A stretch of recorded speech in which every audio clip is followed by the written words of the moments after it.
I am back with you today to show you something new. But first of all, I just want you guys to know that I've been loving what I've been seeing on Dojo and those messages, and I can't wait to see more. So just like we always start off our normal classes, I want to start with our quote. Our quote is from Joseph Chilton Pierce. If you weren't on my one of my last videos, I read it to you guys. It says, "To live a creative life, we must lose our fear of being wrong."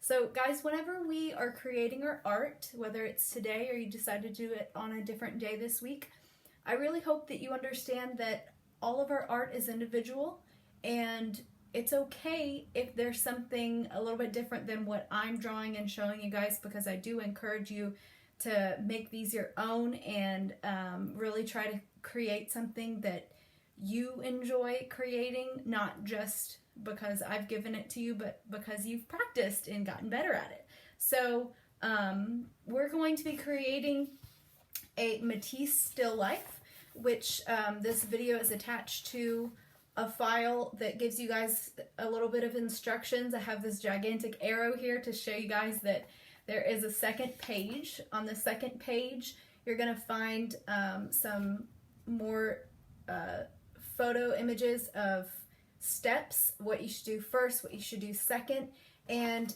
if you don't have certain materials that it suggests on these instructions, be creative. It does not have to be exactly what it tells you on here, which it asks you to use watercolor. I know a lot of you probably don't have watercolor. I'm using just crayons right now. If you want to use crayons and then fill in some of the spaces with marker, or you want to do it all in marker, you want to do it all in crayon, colored pencils, whatever coloring devices you guys have would be lovely. So let's go ahead and get started now. With our first step tells us to draw still life with simple shapes.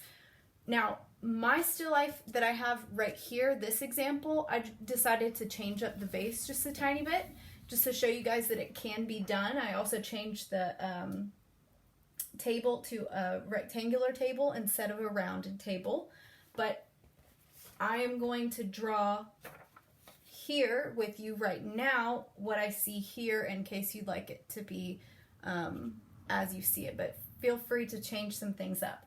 So the first thing I'm going to do is I'm going to use those registration lines that I've talked to you guys about before by using my pencil very, very lightly. I'm going to hold my pencil a little bit further back on my hand here, and it takes a little bit to get used to this, so if you don't get it the first time, it's okay. You could always practice on a different sheet of paper or on the back of the paper before you get started on the final version. So what I'm going to do first is I'm going to find the middle of the paper. So it doesn't have to be exactly the middle, but I'm going to find the middle, and I think it's about right there. So I'm going to just draw a line across the paper very, very lightly. And I know you guys might not be able to see this line very well,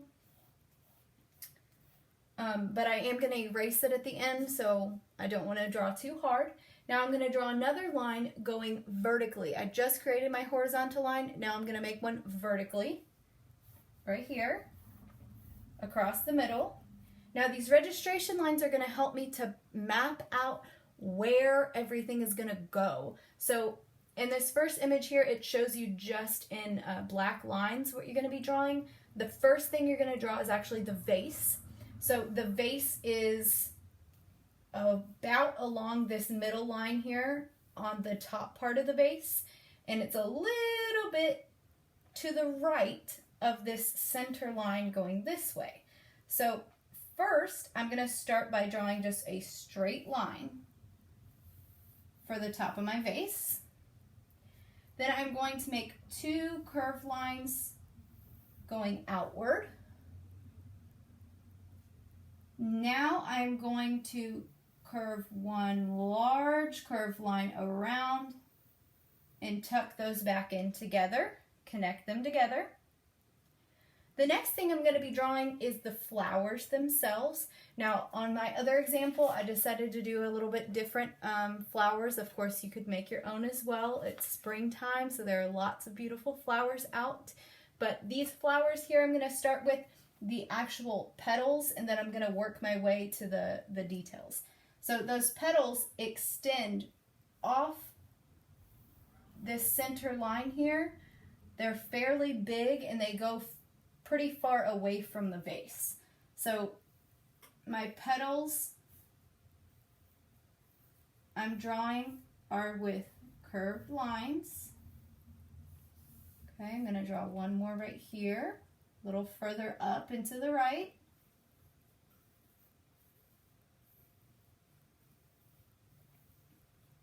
Okay, one more, and I really like this one because it's in a different direction. It's as if it's already fully bloomed and now it's kind of drooping down a tiny bit. So this one only has the petals at the bottom and then the center of the flower is there. So now I'm just filling in the center of the flowers. Next I'm going to be drawing the stems, connecting those to the vase. Connecting to the vase. Next is my leaves. If you want different types of leaves, different size leaves, variation is always good. Now, Mr. Henry Matisse loved to play with colors. He loved to play with different patterns and put them together in a way that was different than our reality, than what we see in real life. And one way he did that is with color. So if you do have available to you any sort of coloring devices at home, this is a great project to use them on. So next I'm going to be drawing the tabletop. Now the tabletop is actually going to be as if it's behind the vase. So we're overlapping, as if this hand is the vase and this hand is the tabletop. We want something to be in front and something to be behind. So here's my vase, and my tabletop starts about here and here on either side. I don't want to draw a line through there, but you could, for now, draw it through there and then go back and erase in just a minute. So the tabletop is circular. It's not a perfect circle, but it is circular.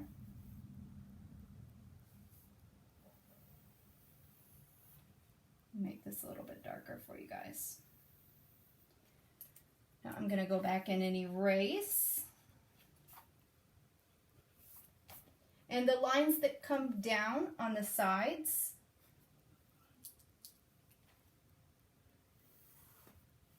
are actually touching the sides of that circular shape.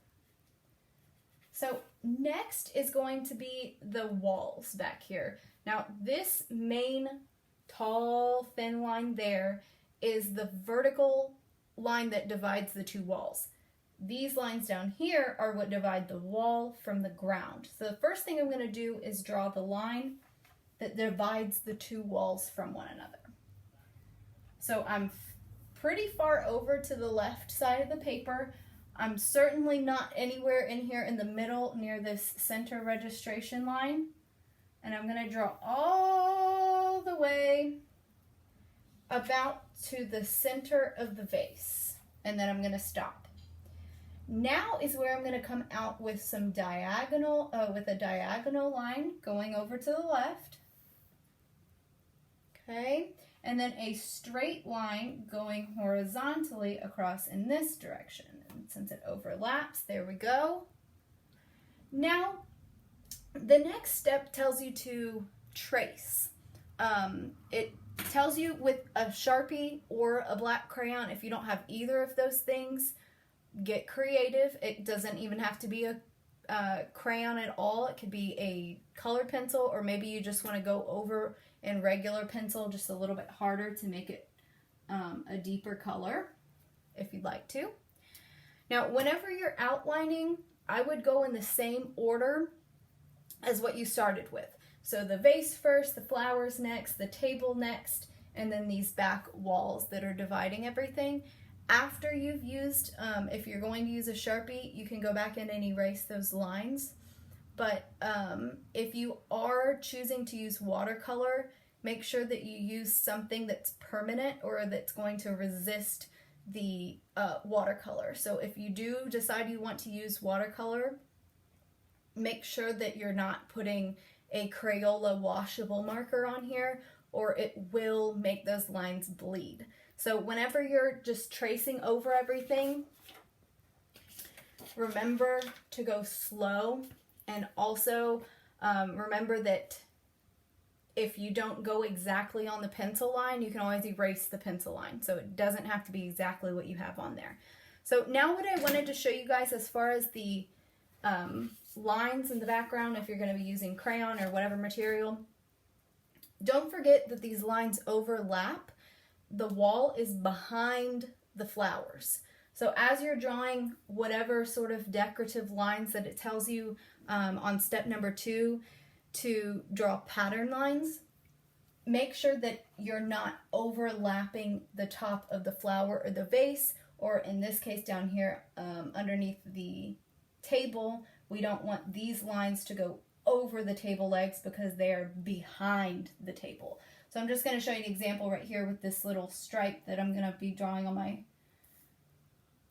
wall.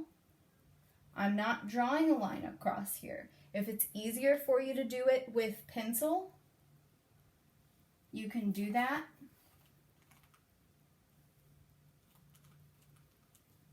Now, the other thing that I was playing with in the background here was the thickness of the line. So it's not just one single line. I'm actually going back in after I make it one line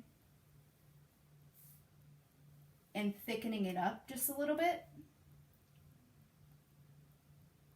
just to varietize a little bit. So obviously I haven't colored in the whole entire thing, but I did just want to show you guys a little bit more completed version of this, as well as the version that's on the Google page that I'm providing for you guys. So I really hope that you enjoy this project. I can't wait to see what you guys are creating this week. So I'll talk to you guys soon.